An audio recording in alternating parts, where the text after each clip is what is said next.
আমার স্বামী প্রবাসী। বিয়ের কিছুদিন পর আমার স্বামী প্রবাসে চলে যায়। কারণ আমার স্বামীর পরিবার ছিল ভীষণ গরিব। এখানে আমি একা থাকতাম। বিয়ের প্রায় 1 বছর হয়ে গেছে এখন। আমি একা একা বাসায় থাকি। কিছুদিন পর আমার বড় দিদি ফোন করে আমাকে বলে, মিলি, আমার ছেলেটাকে তোদের ওখানে পড়তে যাচ্ছে। যদি তোর কোনো অসুবিধা না হয় তাহলে তুই বাসায় একা থাকিস, আমার ছেলে শাহিনকেও তোর বাসায় থাকতে দে। এতে তোর ভালো হবে। আর আমার ছেলেটাও একটু আরামে থাকতে পারবে। আমি শুনেছি তোর বাসা থেকে কলেজটা খুব কাছে।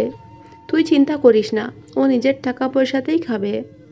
দিদির এই কথা শুনে আমি আমার স্বামীকে জিজ্ঞেস করি। আমার স্বামীর কোনো আপত্তি না থাকায় আমি দিদিকে বলি, তোর ছেলেকে পাঠিয়ে দে। আমার বোনের ছেলে শাহিন আমাদের বাড়িতে চলে আসে। শাহিন অনার্সে পড়তো। ও দেখতে শুনতেও খুব সুন্দর ও ভদ্র ছেলে। আমাদের বাড়িতে আসার পর থেকে ও আমার অনেক খেয়াল রাখে। ও সেবা যত্ন করে। কখনো কখনো জিজ্ঞেসও করবে, মাসি, আপনার যদি কিছু খেতে ইচ্ছে করে আমাকে বলবেন। নিজের বোনের ছেলে হলেও অনেক শ্রদ্ধা আমার উপর তার। সেজন্য আমি ওকে খুব ভালোবাসতাম। আমার কোনো সন্তান নেই তো, তাই ওকে সন্তানের চোখেই দেখতাম।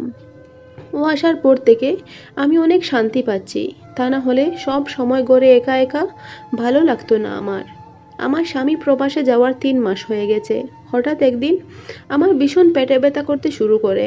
তখন আমার বোনপু বলে, মাসি, এসো আমি তোমাকে ডাক্তারের কাছে নিয়ে যাব। কিন্তু আমি রাজি হইনি, কারণ ওর কলেজের টাইম হয়ে গিয়েছিল। আমি বললাম, শাহিন, তুই কলেজে চলে যা, আমি একা একা যেতে পারবো, আমার কোনো অসুবিধে হবে না। কিন্তু শাহিন আমার কোনো কথা শুনতে চায়নি। সেদিন আর ডাক্তারের কাছে যাওয়া হয়নি। শাহিনের কাছে কিছু টাকা দিয়ে বললাম, ফার্মেসি থেকে আসার সময় আমার সাথে পেটে ব্যথার ঔষধ নিয়ে আসিস। আমার কথা শুনে শাহিন বলে, ঠিক আছে মাসি। এই বলে শাহিন কলেজে চলে যায়। আসার সময় আমার সাথে পেটে ব্যথার ঔষধ নিয়ে আসে। ঔষধ খাওয়ার পর একটু আরাম পেয়েছিলাম। সকালে আবার পেটে ব্যথা শুরু হয়। আমি ভীষণ ভয় পাচ্ছিলাম। আমার এমনভাবে পেটে ব্যথা হচ্ছিল আর তার সঙ্গে সঙ্গে বমিও হচ্ছিল। কারণ আমি যখন রাতে ঘুমাতাম, শাহিন নিজের হাতে ঔষধ এনে আমাকে দিত আর বলতো, মাসি, এগুলো খেয়ে নাও, তাহলে তুমি আরাম পাবে। সকালে উঠে দেখবে তোমার পুরো শরীর একদম হালকা হয়ে গেছে।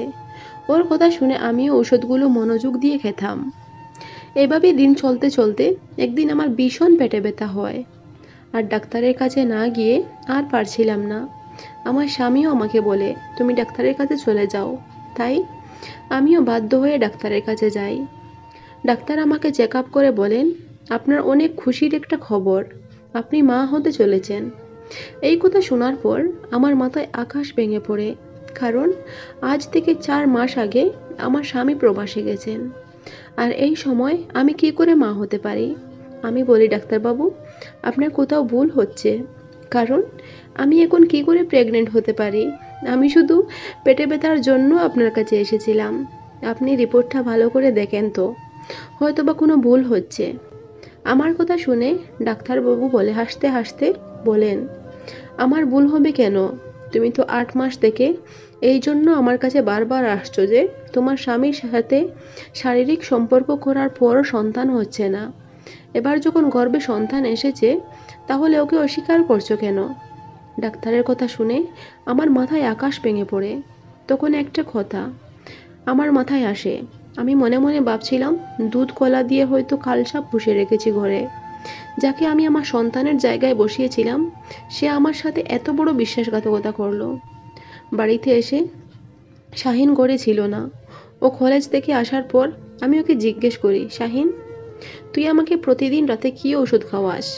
আমার এমন প্রশ্ন শুনে শাহিন অবাক হয়ে আমাকে উত্তর দেয়, মাসি, আপনি এসব কেমন প্রশ্ন করছেন আমাকে?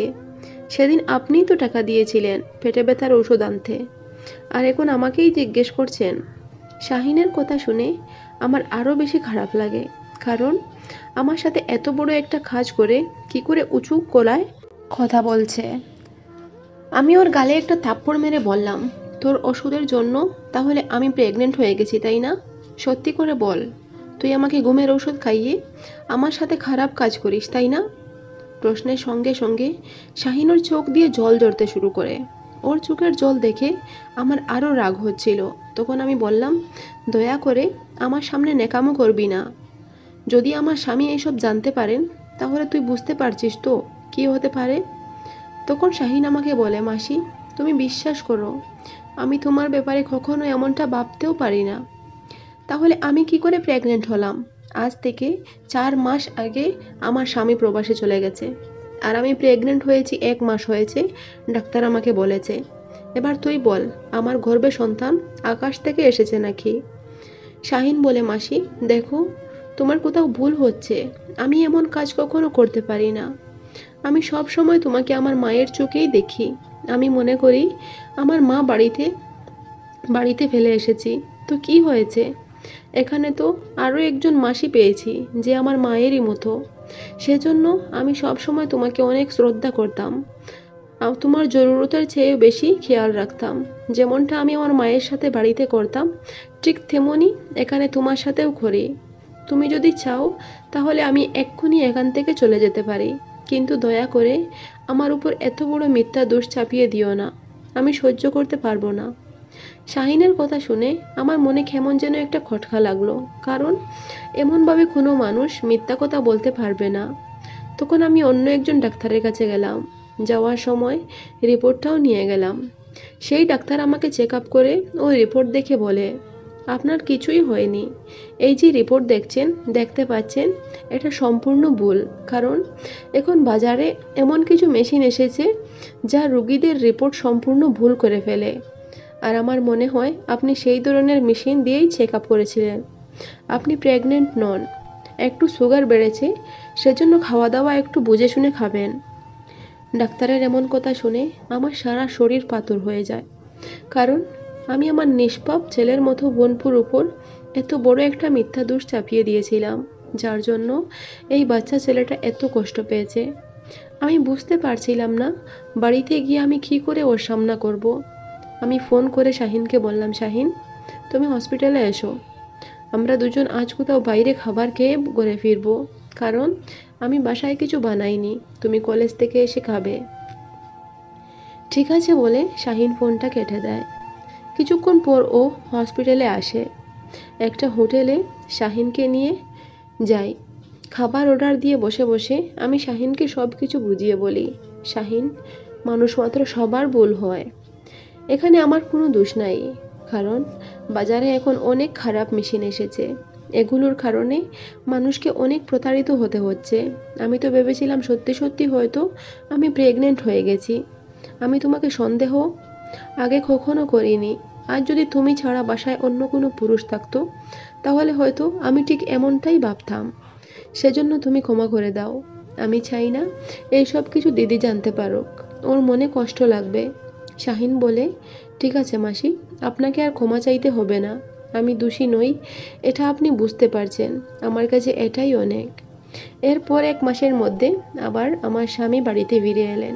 বাড়িতে আসার পর আমার স্বামী একটা কাপড়ের দোকান খুলে বাড়িতেই থেকে যান। এখন আমাদের একটা ছেলে আছে, ওর বয়স 3 বছর। এই ছোট্ট সংসার নিয়ে আমরা বেশ ভালোই আছি। শাহিন নিজের পড়া শেষ করে গ্রামে ফিরে যায়। তার উপর করা অন্যায় আমি সারা জীবন বলতে পারবো না। যে মায়ের ভালোবাসা দিয়ে আমাকে সম্মান করেছিল, আমি তার সম্মানের উপর জল ঢেলে দিলাম। সেজন্য কোনো কাজ করার আগে এটা ভালো করে যাচাই করা ভীষণ প্রয়োজন। আপনি যা দেখছেন হয়তো বা কখনো কখনো সেটা সত্যি নাও হতে পারে, আবার কখনো কখনো সত্যিটা আপনার চোখের সামনে থাকবে, কিন্তু আপনি দেখতেই পারবেন না। সেজন্য সব কিছু ভালো করে বুঝে শুনে কাজ করা জরুরি। গল্পটা এখানেই শেষ করলাম। ভালো লাগলে চ্যানেলটা সাবস্ক্রাইব করে পাশে দেখো। ধন্যবাদ বন্ধুরা।